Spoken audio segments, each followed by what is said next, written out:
Everyone, welcome to my channel. इस video में आगे बढ़ने से पहले जो मैंने प्रीवियस वीडियो अपलोड की है आप उसे एक बार ज़रूर देखें। एक मेजर प्रॉब्लम जो रियल एस्टेट सेक्टर आजकल फेस कर रहा है वो है delayed possession by builders. Due date of possession जो अग्रीमेंट में मेंशन होती है वो कब की निकल जाती है और बिल्डर डिले पे डिले करता है यूनिट की पोजेशन देने में। रियल एस्टेट सेक्टर इंडिया में काफ़ी टाइम से एक अनरेगुलेटेड मार्केट था।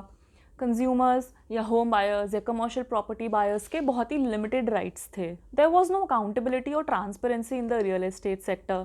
तो इसीलिए 2016 में central government real estate regulatory act लेके आई जिसे हम रेरा एक्ट बोलते हैं। कंज्यूमर या होम बायर्स की प्रॉब्लम्स को एड्रेस करने के लिए एक एडजुडिकेटिंग अथॉरिटी की ज़रूरत थी and also to bring transparency and accountability which the present RERA has done.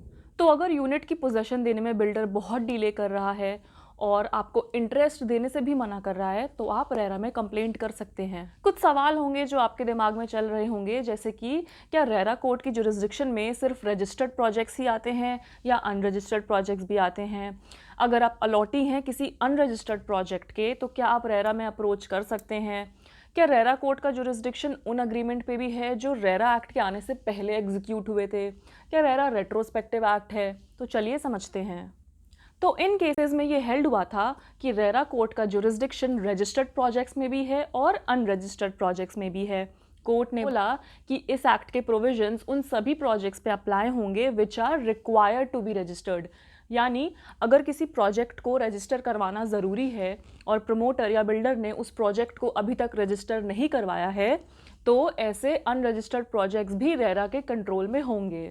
तो अगर आपको कोई शिकायत है, कोई ग्रीवेंसेस है किसी अनरजिस्टर्ड प्रोजेक्ट के प्रमोटर के अगेंस्ट तो आप रेरा में कंप्लेंट कर सकते हैं। जो भी रियल एस्टेट प्रोजेक्ट्स हैं जिनका एरिया जो डेवलप होना है वो अगर 500 स्क्वायर मीटर से ज़्यादा है या जिन प्रोजेक्ट्स में 8 या उससे ज़्यादा अपार्टमेंट्स डेवलप होने हैं उन सारे प्रोजेक्ट्स को रेरा में रजिस्टर करना मैंडेटरी है, कंपलसरी है। इन केसेस में ये भी बोला गया कि जो अग्रीमेंट रेरा एक्ट के आने से पहले एग्जीक्यूट हुए थे जिनका ट्रांजैक्शन अभी भी प्रोसेस में है कंप्लीट होने के, वो भी रेरा के परव्यू में आएंगे। तो जो ऑनगोइंग प्रोजेक्ट्स हैं यानी जो अंडर कंस्ट्रक्शन प्रोजेक्ट चल रहे हैं रेरा एक्ट आने से पहले जिनका कंप्लीशन सर्टिफिकेट अभी तक नहीं आया है या इशू नहीं हुआ है वो भी रेरा के अंडर आएगा।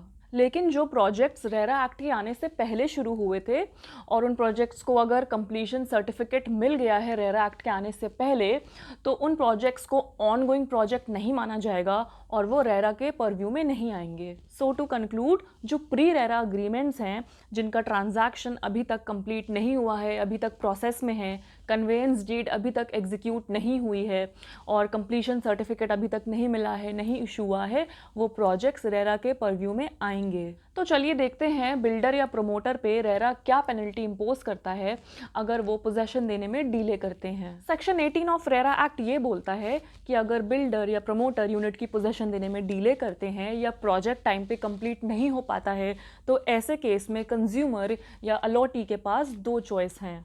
एक चॉइस ये है कि अलॉटी प्रोजेक्ट से विड्रॉ कर सकता है। अलॉटी ये बोल सकता है कि बिल्डर ने बहुत ज़्यादा डिले कर दिया है पोजेशन देने में, अब मुझे इस प्रोजेक्ट में नहीं रहना है, I want to withdraw from this project, मेरे सारे पैसे रिफंड कर दो इंटरेस्ट के साथ। इस केस में बिल्डर को वो सारा अमाउंट अलॉटी को वापस करना पड़ेगा जो अभी तक अलॉटी ने बिल्डर के पास जमा करवाया है, वो भी इंटरेस्ट के साथ। इंटरेस्ट का रेट वो होगा जो अग्रीमेंट फॉर सेल में मेंशन होगा। दूसरा ऑप्शन ये है कि अलॉटी प्रोजेक्ट से विड्रॉ तो नहीं करना चाहता है लेकिन वो इंटरेस्ट क्लेम करना चाहता है for every month of delay.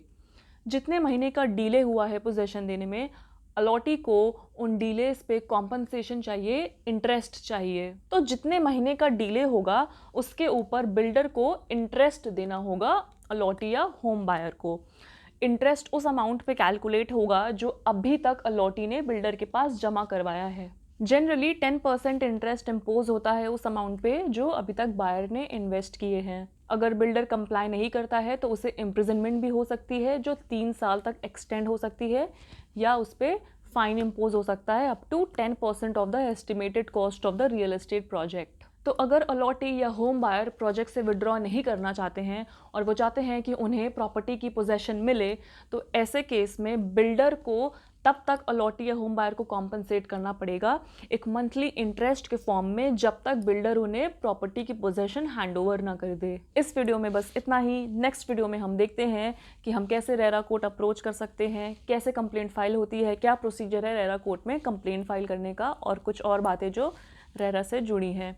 इसके पहले वीडियो में जो मैंने आपको बाकी 2 रेमेडीज़ बताई थी उन पे भी डिस्कस करेंगे। Thank you.